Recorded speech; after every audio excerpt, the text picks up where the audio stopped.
Halo Jemaat New Life Anugerah Kebenaran semua dimanapun Anda semua berada. Kembali lagi dengan saya Timotius Kaca Santoso di acara Dian. Nah, kali ini kita udah kedatangan tamu spesial nih. Ada Kak Eva dan Lydia nih. Hai Kak Eva, hai Dia, apa Halo, kabar? halo Tini, Halo, halo semua Din. jemaat juga. Halo semua. Wah, jadi hari ini buat jemaat semua yang sedang menyaksikan, kita bakal kupas mengenai mission trip kemarin di mana Kak Eva dan Lydia melayani di Jogja ya. Gitu, Ya, mungkin ya tanpa berlama-lama lagi kita langsung masuk aja kali ke pertanyaan pertama gitu. Kenapa sih mission tripnya ke Jogja? reason pertama karena kakak dalam hati kakak pengen dipakai Tuhan. Ya, kakak bilang sama Tuhan, pakai saya di umur saya masih muda, saya mau total sama Tuhan gitu. Dan kakak bilang waktu itu sama Tuhan, saya mau ditempatkan di mana saja, saya mau. Gitu. Saya nggak mau pilih-pilih. Pertanyaannya adalah kenapa Jogja? Karena satu, Jogja itu kota pelajar. Pasti banyak mahasiswa di sana. Banyak mahasiswa yang dari luar daerah di sana. Kumpulnya di sana semua. Hati kakak juga, hati saya juga benar-benar pengen dipakai untuk anak-anak muda juga gitu.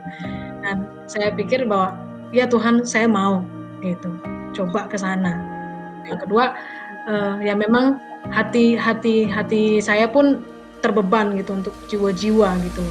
Dan saya mau diutus kemana aja saya mau gitu. Dan saya pikir Jogja terbuka untuk itu, saya coba gitu. Itu sih Tim. Dan Lydia mungkin? Kalau aku sama ya, kayak aku juga kepikiran ke Jogja, Tim. Tiba-tiba Kak Eva udah ngomong kayak, Lid mau ikut gak ke Jogja? Kayak mau aja gitu loh. Aku juga orangnya, Tuhan saya juga mau dipakai. Jadi tanpa berpikir lama, ya saya mau berangkat gitu. Gitu. Jadi melihat kesempatan ada pintu yang terbuka gitu ya, dan ya udah kita pergi gitu ya. Betul. Iya. Betul. Terus anak-anak muda itu kan apalagi anak-anak mahasiswa ya, mereka kan pasti banyak dari daerah-daerah ya yang jauh-jauh. Saya juga melihat bahwa itu adalah salah satu kesempatan untuk kita bisa masuk sama mereka. Gitu, dimana mereka tuh butuh yang namanya penerimaan dan keluarga, komunitas di sana. Dan gitu, dan itu yang jadi salah satu alasan juga buat buat saya berani ke sana. Terus mungkin di Jogja kan tempat baru gitu ya, dan di sana kita juga belum ada sel group atau apapun di sana gitu. Jadi pasti banyak tantangan yang Kak Eva dan Lydia dan tim juga pasti hadapin gitu. Boleh diceritain nggak sih mungkin ada tantangan-tantangan apa yang dihadapin dan bagaimana kalian sebagai satu tim menghadapinya gitu? Kalau dibilang tantangan ya Tim, banyak Tim. Tantangannya karena satu ya, kakak belum pernah ke Jogja, ya belum pernah sama sekali ke Jogja, tahu jalan juga enggak, tahu tempat tongkrongan anak-anak biasa, anak kampus juga enggak sama sekali. Itu bener-bener blank banget gitu kan. Datang ke sana pertama kali itu udah pakai iman aja gitu. Terus kita cari kosan waktu itu, ya kan, cari kosan. Kebetulan kita ada satu teman di sana di Jogja ya, kuliah di sana. Kakak juga sekali kunjungin dia gitu kan. Nah dari situ kita mulai lihat keadaan di sana, kita mulai belajar keadaan di sana ya. Tantangan yang terberatnya menurut kakak ya, karena anak-anak kampus ya, mereka pasti ada jadwal untuk kuliah gitu. Dan rata-rata mereka ya sibuk kuliah, sibuk lomba, ujian akhir ya. Itu lumayan tantangan buat kami gitu loh. Kita harus benar-benar putar otak untuk cari kejar mereka gitu loh. Ya kakak juga pasti, kakak mahasiswa, jadi kakak ya tahulah sedikit banyak tentang kehidupan mahasiswa dulu ya. Gitu. Jadi pasti ada waktu di situ, dan kita benar-benar udah, kita jalan aja, kita masuk ke mereka satu persatu, kita cari gitu ya. Kita benar-benar masuk ke jalan-jalan ya, muter juga ke kampus-kampus, nggak cuma kampus UGM, kita ke kampus Sanata Dharma, kita muter ke Sanata Dharma yang satunya lagi, kita muter gitu. Kita cari gitu loh, benar-benar cari jiwa gitu. Terus yang kedua, selain tantangannya anak-anak kampus ya, yang pasti ya buat kakak pribadi ya adat istiadatnya gitu, karena kan kakak baru pertama kali datang ke Jogja, ya agak asing karena memang di sana orangnya lebih ramah ya gitu. Jadi agak kelihatan, aduh kok aneh ya gitu ya, sama Kayak yang di bawa sini sendiri beda gitu ya. gitu. Kayak ya oke, mulai membiasakan diri gitu kan. Terus jam waktunya juga gitu, karena saya akui anak-anak kuliah di sana itu luar biasa gitu, belajarnya itu sampai pagi gitu, sampai Wow. sampai subuh gitu loh. Jadi kadang-kadang kita ngobrol sama mereka tuh sampai subuh di kosan, di kamar, dengarkan mereka, cerita sama mereka, menerima mereka, dan kita ngobrol di dalam kosan sampai 4:30 pagi gitu. Itu ya lumayan buat tantangan buat kami gitu. Tapi waktu kakak lakukan itu sangat enjoy, sangat ya ini yang kita lakukan itu benar-benar bahwa mereka tuh ngerasa diterima gitu. Itu nemenin mereka, jangkau mereka, ngajarin mereka, melayani mereka gitu. Gitu sih, Tim. Nice. Dan Lili mungkin mau tambahin? Kalau aku tantangannya, jujur ini pertama kali aku jangkau mahasiswa ya. Udah mahasiswa, UGM, boleh kan kita pinter-pinter gitu kan ya. Terus di awal aku sempat kayak punya perasaan takut kan, kayak aduh nanti gue di sana gimana gitu kan. Secara gue belum mahasiswa gitu kan, baru mau mahasiswa. Nah tantangannya di situ waktu ngobrol sama pertama kali itu aku nyampe hari Kamis. Udah pertama kali nyampe itu udah langsung ketemu teman-teman Kak Kimi. Untuk kayak nyambung ke obrolan itu agak butuh waktu yang lama untuk aku secara pribadi. Cuma di situ aku belajar dan aku kutip ayat Alkitab yang 1 Korintus 1:27, apa yang lemah bagi dunia dipilih Allah untuk memalukan orang yang berhikmat. Itu kayak aku pegang, even kayak Tuhan aku nggak berpengalaman dalam perkuliahan, secara spirit aku di atas dia gitu kan. Jadi even secara pengetahuan aku kurang, tapi aku mau bagiin apa yang aku alami dan bagiin kebenaran yang udah aku terima gitu mereka. Jadi ya awalnya kayak takut banget kan, cuma kayak yaudah deh, kalau nggak sekarang kayak misalnya aku nggak bakal tahu kalau aku ke Jogja lagi. Soalnya aku pernah kutip pastor yang ngomong jangan nanti gimana, tapi gimana nanti. Itu aku alamin banget waktu di Jogja kan. Apa yang aku tahu, aku ngomong nggak perlu takut berarti, karena selama ini aku udah dapat pengajaran, tinggal aku praktekin gitu kan. Wow. Jadi maksudnya di mana kalian di sana di tempat baru gitu ya, bertemu dengan orang baru, apalagi kayak buat ujian gitu ya, kita menjangkau orang yang istilahnya di atasnya kamu gitu ya. Kita harus bisa merangkul mereka gitu ya, bikin mereka bisa nyaman dan ngobrol sama kalian gitu. Dan wow, luar biasa sih. Dan mungkin boleh di-share mungkin apa yang kalian lakuin di sana gitu, dan responnya mereka tuh gimana sih sama kalian? Kita tuh masuk ke mana aja yang pintunya terbuka. Jadi kita kenalan sama banyak orang, beberapa teman-teman ya, dari teman-temannya teman kita ini. Terus kita mulai bangun hubungan dengan mereka ya, dan kita mulai masuk ke dalam hidupnya mereka gitu. Ada buat mereka gitu. Sampai suatu ketika yang Lydia tadi bahas ya, singgung ya, hari kedua kita datang ke sana, kita ngobrol sama beberapa anak ya, yang tadinya mereka mau curhat tentang masalahnya mereka. Kita mulai ngobrol, kita ya kakak cekiki gitu ya. Terus satu momen Tuhan bawa kita ke dalam obrolan yang lebih deep, lebih dalam. Gitu. Kita tahu itu adalah momentum. Itu adalah open window-nya gitu. Dan Tuhan gerakin hati kita untuk kita ngomong. Tuhan bicara sesuatu sama kakak dan kakak sampaikan sama mereka. 2 anak waktu itu.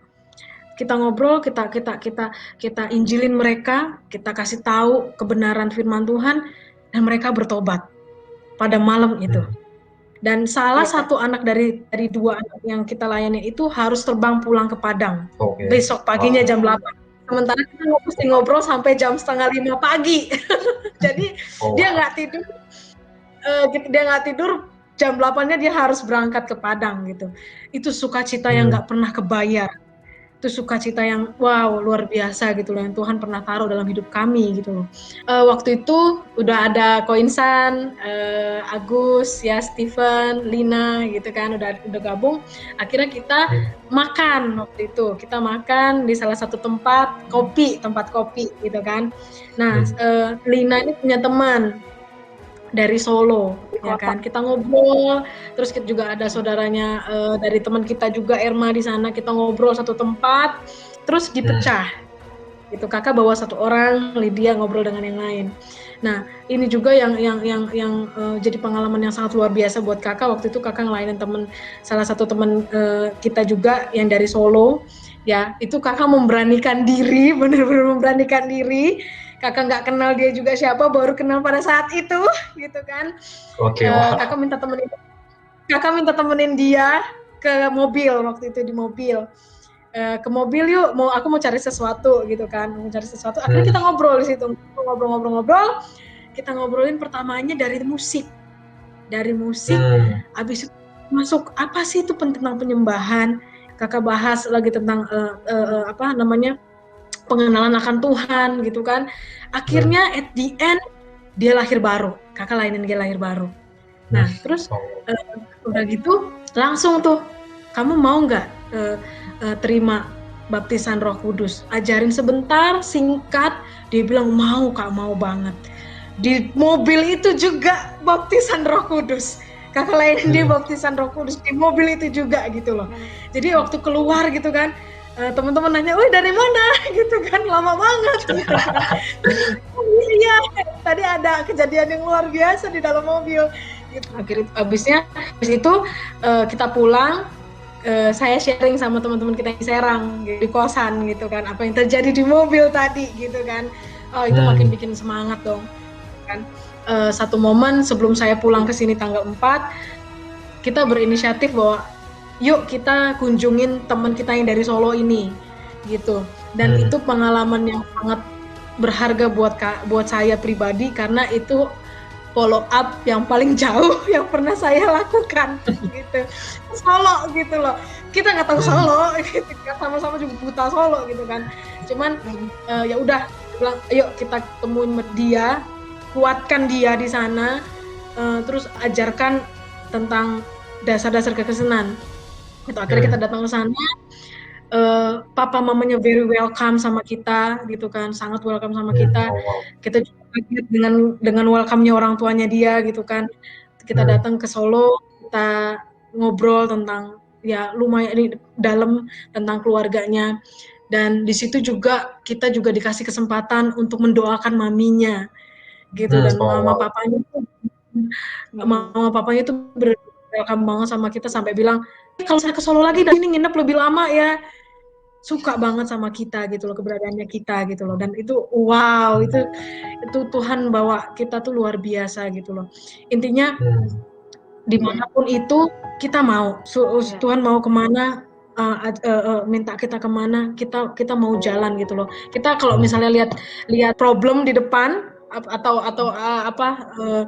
tantangan di depan, ya kayaknya nggak bisa deh, aduh di Jogja aja belum selesai, harus ke Solo atau aduh jauh banget gitu ya.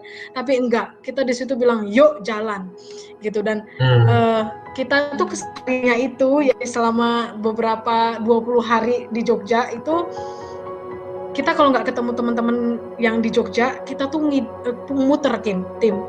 Kita bener-bener jalan itu dari satu kampus ke kampus yang lain, kita jalan kaki. Bener-bener jalan kaki.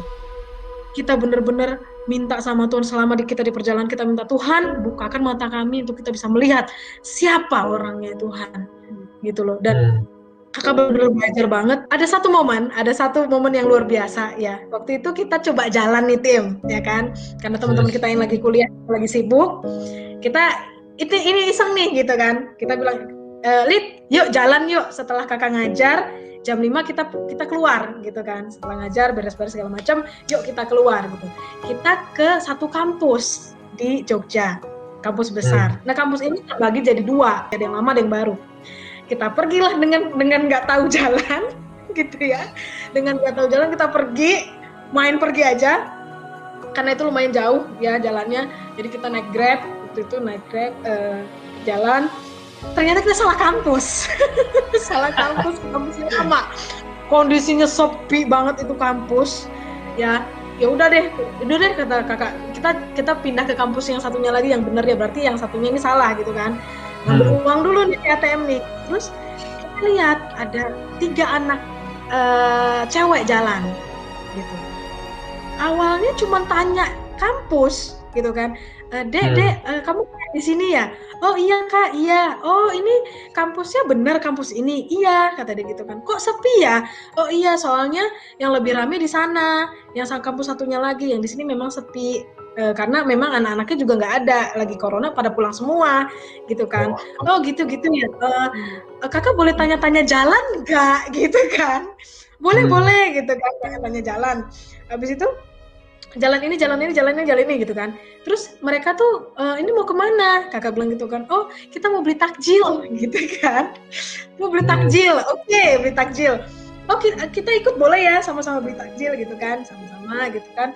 Terus kakak bless mereka di beli takjil ini, bless mereka. Terus kakak ajak mereka ngobrol gitu kan. Kita cari tempat kopi yuk, kita ngobrol gitu kan. Tenang, gak usah takut gitu kan. Saya bukan orang jahat gitu kan.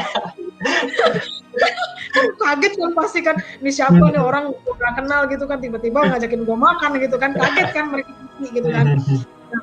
Tenang, kita nggak jahat kok gitu kan, kamu bisa lihat KTP kami gitu kan. Ini kita kenalan di situ karena namanya kayak Eva gitu kan, ini namanya Lydia, lagi cari-cari kampus gitu kan. Oh iya kakak, apa gitu kan. Kan kakak cari tempat kopi kan supaya bisa ngobrol lebih lama gitu kan. Mereka nawarin sendiri, Kak jangan ke tempat kopi, kita ke kosan aja, ke kosan kita. Wah, open dah nih kan. Nih kan, kita oh iya jalan aja gitu kan. Kita datang ke kosannya, kita ngobrol. Mereka anak orang Sumba. Ya, orang Sumba, orang mana gitu kan. Nah, karena kita juga pernah melayani anak-anak timur di sini, itu benar-benar jadi bekal kita buat di sana. Gitu. Mulai logat-logat ketimurannya ini kan. Jadi mereka mulai lebih convert gitu kan. Akhirnya ini mereka ada 3. Yang satu ini lagi pergi ngerayain ulang tahunnya temennya. Yang 2 ini ada di situ. Singkat cerita, kita layanin lahir baru di situ. Ya kan. Satunya ini baru datang habis ngerayain ulang tahun temennya, duduk sebelah kakak. Terus kakak ngomong satu statement aja. Terus dia langsung nangis. Terus aku bilang, "Hey, namanya Rambu kamu tahu Tuhan mau tolong kamu." Akhirnya kita layanin anak ini 3-3-nya dijamah Tuhan. 3-3-nya terima Yesus. Wow, begitu pulang kita bergairah dong. Makin yes, jalan lagi gitu kan. Yuk cari lagi sama Lydia. Akhirnya kita jalan kaki, kita pulang. Oh, itu sukacita yang luar biasa sih, Tim. Gitu. Wah, seru banget tuh kayaknya ya. Iya.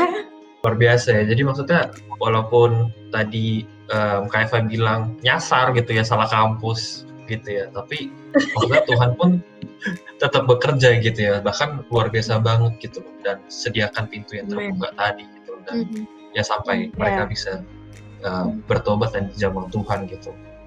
Wah, kayaknya seru banget gitu ya waktu itu terjadi gitu ya. Iya. Mungkin dari Kak Eva dan Lydia mungkin ada yang mau disampaikan nggak sih ke jemaat yang lagi nonton ini?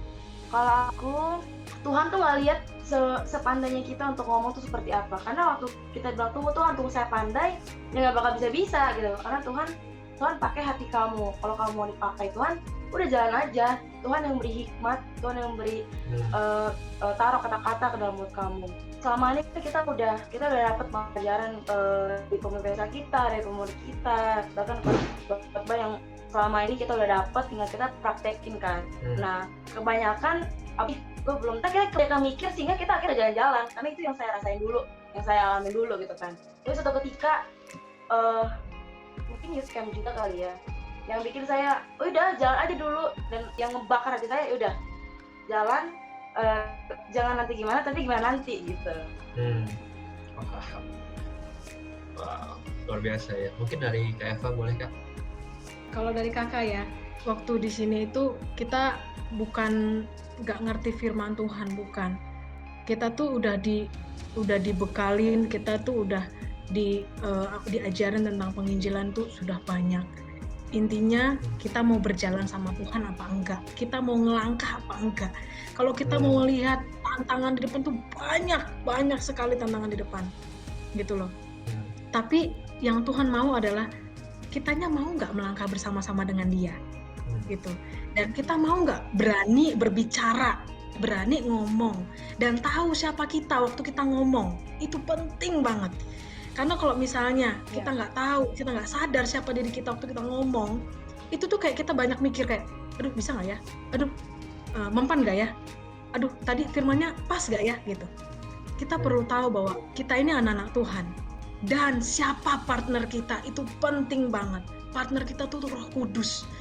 Aduh itu power yang luar biasa, yang menuntun kita, dan itu juga dan Roh Kudus juga yang bekerja di dalam diri kita, yang membantu kita ketika kita menginjilin orang. Buat kakak sadar, kakak benar-benar sadar bahwa Tuhan itu bekerja dalam hidup kita ketika kita melangkah. Kalau kita nggak melangkah, kita nggak akan lihat urapan Tuhan bekerja dalam kita. Tapi waktu kita melangkah, kita ngelihat kemustahilan terjadi dalam diri kita, di depan mata kita.